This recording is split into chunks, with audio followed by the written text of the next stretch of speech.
terminate yun. Gamit namin yung L'Hospitals. So, pag sinabi kasi natin pwede mo siya i-direct sub, let's say meron tayong 2x plus 1. Ito kasi pag mga polynomials, if ever na alam mo yung polynomials, mostly pwede mo i-direct sub. Kasi may iba't iba tayong functions like linear, quadratic, polynomials, rational, mga ganun. Anyways, pag hindi naman siya magiging 0 over 0, 0 yung denominator pag dinirect sub, pwede mo siya i-direct sub. Yun yung magiging limit. Pero may instances na kunyari, meron tayong ganito.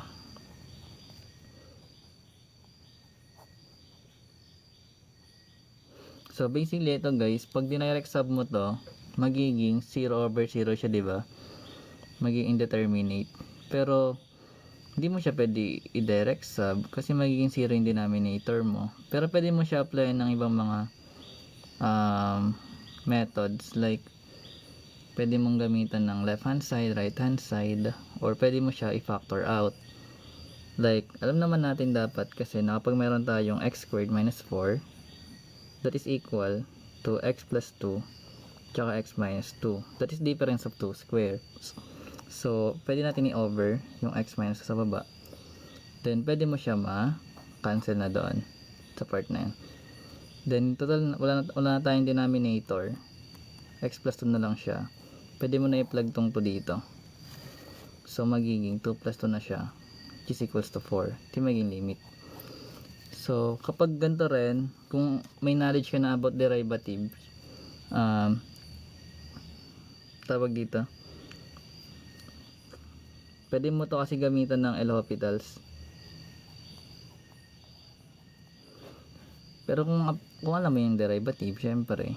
So, basically, gagamitin mo lang to kapag nag 0 over 0 yung equation or yung itong function kapag dinirect sub mo. So, for instance, meron tayo nito yung x squared minus 4 over x minus 2. So, pag dinirect sub natin to, basically, ang kakalabasan nito is 2 squared minus 4 over 2 minus 2, which is 4 minus 4 over 2 minus 2, which is 0 over 0. So, big side magiging 0 over 0 siya. So, pwede mo apply yung L'Hopital's rule wherein kailangan mo lang first derivative yung mga numerator denominator mo. So, kung marunong ka mag-first ng derivative, edi nagets mo yun. So, paano ba yung ginagawa? So, balik tayo sa x squared minus 4 x minus 2. So, pag dinerive natin tong x squared minus 4, that is 2x. Then, kapag dinerive natin yung constant, that is 0. So, basically, magiging 2x siya. Then, yung x, pag dinerive, magiging 1. Then, yung constant, magiging 0. So, yung 2x over 1, that is still 2x. Then, ipa-plug na natin yung 2 natin dun sa x natin. So, basically, magkakaroon ka ng 2 times 2, which is still 4. So, 4 pa rin siya dito. So, ganun yung L'Hospitals. Yung left hand side naman, tsaka right hand side, nagamit kang calcu. Kasi hindi mo siya pwedeng imano-mano. Mahihirapan ka. So, kung may calcu ka naman, gamitan mo. So, yung, let's say, man tayong x squared minus 4, tapos x minus 2, as limit approach, 2 pa rin. So, basically, guys, pag may nakalagay ka ditong 2 lang, wala siyang plus minus sa taas. Ito kasi, both sides kukunin mo. So, for instance, meron tayong limit as x squared minus 4 over x minus 2 as x approaches to 2 negative sa taas. So, ito guys, is left hand side lang. Kapag wala ka nakikitang plus or minus dito, both sides kukunin mo. Kaya meron kang left hand side tsaka right hand side. Pero kung ito lang yung given, left hand side lang to, one-sided limit lang siya. Pero dahil nga, yung given natin is, tawag dito, ito yung given natin na na wala siyang plus or minus sa taas. Balik kukunin mo yung sa left tsaka sa right. So, paano gagawin yun? So, basically, magka-plug ka lang ng x tsaka y. So, kunyari, ito yung 2 natin sa graph, sa number line. So, kung meron kang sa left hand side mag-start, ano ba yung mga numbers papuntang left? sa 2. Pero hindi ka mag-approach, hindi ka didikit sa 2 So, pwede ka mag-start sa 3 kung gusto mo. O sa 1 pala, I mean. Kasi di ba 0, 1, 2, 3, 4 yung number line. Kasi dito yung 3 natin. So, pag left hand side, pwede ka mag-start sa 1. Pa-plug mo yun dito. Sa x squared. So, pag nag-plug tayo ng 1 dito. So, ano ba yung 1 squared? That is 1 minus 4. That is negative 3. Then 1 minus 2. That is negative 1. And negative 3 over negative 1. That is positive 3.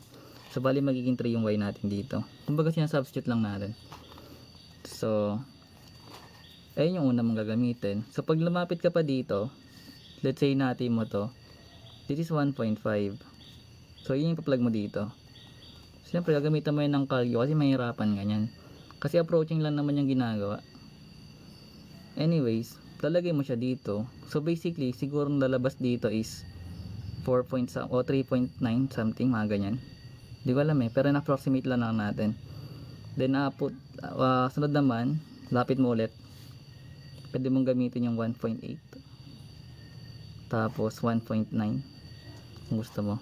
Pag di ka pa kontento dyan, 1.999. Hindi siya magiging to dapat. So, ganun siya ginagawa. So, basically, yung pinaka-final answer niya magiging 4. Kasi nga, based sa given natin, nakuha natin siya as 4 sa itong dalawa na method. So, punta ka naman sa left hand side, sa right hand side. So, ito rin, ganun din gagawin mo. Gamit ka lang calci. So, start ka. Kung ito naman tayo sa right hand side, punta ka dito.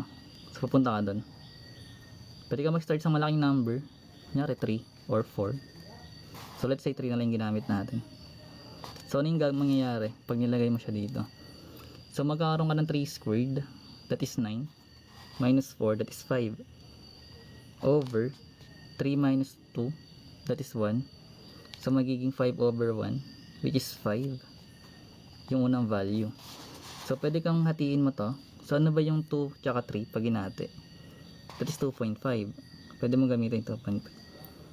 Then, syempre, punta ka doon sa dito, calculate mo lang. Hindi ko alam nakang-calculate kasi yung gamit ng cellphone. Anyways, ganun siya ginagawa. So, basically, lalabas dito siguro mga 3.9 something. Hindi ko alam. Basta 3 point something yan. Or 4. Or pagkatapos niyan, kung di pa, kailangan kasi dyan marami. Lapit na pa dito ng konti. Tapos niyan, kung di pa, kailangan kasi dyan marami. Lapit na pa dito ng konti. Stop na ba't lumalayo? 2.4 pala dapat. 2.4, I mean, 2.3, 2.2, 2.1, tsaka 2.01, 2.0001. Ganun siya ginagawa pag left hand side tsaka right hand side.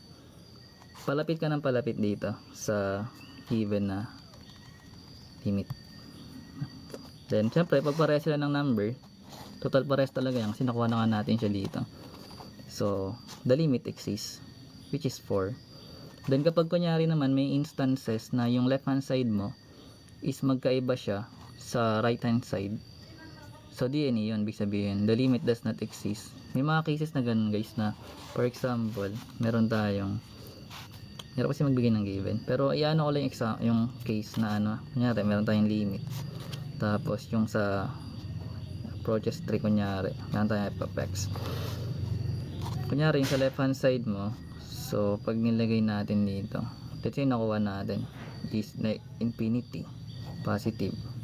Then sa right hand side, for example, nakuha mo is negative infinity. So pag magkaiba sila, therefore, then yan, final answer mo. Basta magkaiba yung left hand side tsaka right hand side, magiging DNA yun. Okay, thank you Sir Jomer. The limit does not exist. Pero pag parehas, yun yung magiging sagot. Pero may mga cases guys na pwede mo siya i-direct sub kahit may denominator siya. So for example ulit, meron tayong limit as x approaches to 1, tapos meron kang given na 3x plus 2 over 2x. So kahit i-substitute mo directly yung 1, hindi naman magiging 0 yung denominator mo. Pwede mong gawin yun. So pagpa-plug mo lang siya as 3 times 1, then plus 2 over yung 2 times 1. Then magkakaroon ka ng 3 plus 2 over 2. So magiging 5 halves. Ito magiging sagot. Pero pag naging 0 yung denominator, sabi nga natin, kailangan mo gamitan yun ng left hand side tsaka right hand side.